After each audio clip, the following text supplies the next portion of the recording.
Après avoir médité sur l'écoute de l'Esprit Saint à l'école de Saint-Joseph, dans cette deuxième semaine de l'Avent, nous allons nous concentrer sur l'union entre notre vie de prière et notre vie de travail. Comment est-ce que dans l'Église, beaucoup de personnes ont choisi Saint-Joseph comme le patron de la vie contemplative, comme Sainte Thérèse d'Avila et beaucoup d'autres? C'était un actif. Ce qu'il y a de remarquable chez Saint-Joseph, c'est cette unité de vie intérieure. C'est un modèle de contemplatif dans l'action. De fait, les évangiles de l'enfance nous permettent de constater combien Joseph a été uni à Dieu, présent à Dieu, pour répondre fidèlement à sa vocation d'époux de la Vierge Marie et de père de l'enfant Jésus. Ce qui lui a permis de continuer à vivre en présence de Dieu dans toutes les péripéties qu'on lui connaît, le voyage à Bethléem, l'exil, le retour à Nazareth et puis le quotidien dans son atelier à Nazareth. Il a quotidiennement travaillé de ses mains pour continuer l'œuvre de son Créateur et subvenir aux besoins de sa famille. Sa vie active était le prolongement de son union à Dieu dans la prière. En effet, Saint Joseph a eu cette chance d'inaugurer dans le monde le travail en présence de Dieu. Il a eu la chance de travailler dans son atelier avec Jésus, le Fils de Dieu, ce qui a donné un nouveau sens à son travail. Nous disons que dans notre vie de travail, dans notre vie active, nous sanctifions le monde par notre travail. Dans la mesure où, comme chrétiens, avec la présence du Christ dans nos vies, eh bien, non seulement nous continuons à créer ce que le Créateur a commencé, à travers nous, c'est quelque part Jésus qui agit dans la mesure où nous sommes en présence de Dieu au travail. Et ceci est très important pour nous dans un monde qui a tendance à découper la personne en tranches. Il y a celui qui est à la maison, celui qui est au travail, celui qui est en vacances. Joseph, lui, au contraire, a été le même Joseph dans tous les aspects de sa vie, à tout moment de sa vie.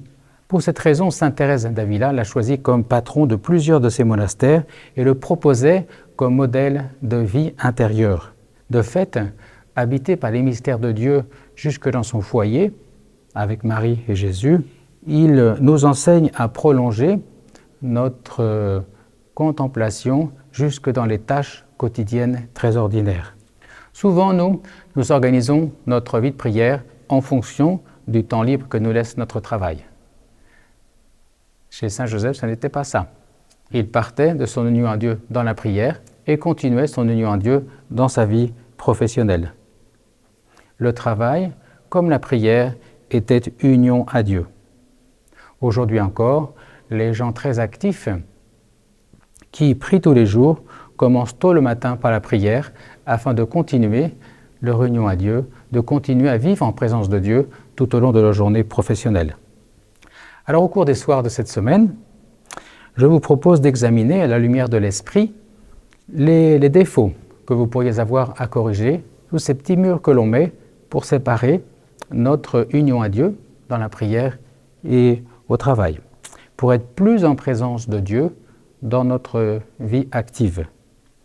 Nous pouvons également, au milieu des multiples occupations de la journée, choisir de s'arrêter au moins 3 fois, 1 minute en silence, en présence d'une icône, de la Bible, de la Vierge Marie, avec son chapelet. 1 minute en silence pour nous reconnecter avec cette présence de Dieu et continuer, reprendre notre travail de manière active en sa présence et plus disposé à agir selon la volonté de Dieu. Terminons par la prière du Je vous salue Joseph, afin de travailler à cette unification de notre vie de prière et de notre vie active en compagnie de Saint Joseph. Je vous salue Joseph, vous que la grâce divine a comblé, le Sauveur a reposé dans vos bras et grandi sous vos yeux. Vous êtes béni entre tous les hommes, et Jésus, l'enfant divin de votre virginale épouse, est béni. Saint Joseph, donnez pour Père au Fils de Dieu, priez pour nous dans nos soucis de famille, de santé et de travail, jusqu'à nos derniers jours, et daignez nous secourir à l'heure de notre mort. Amen.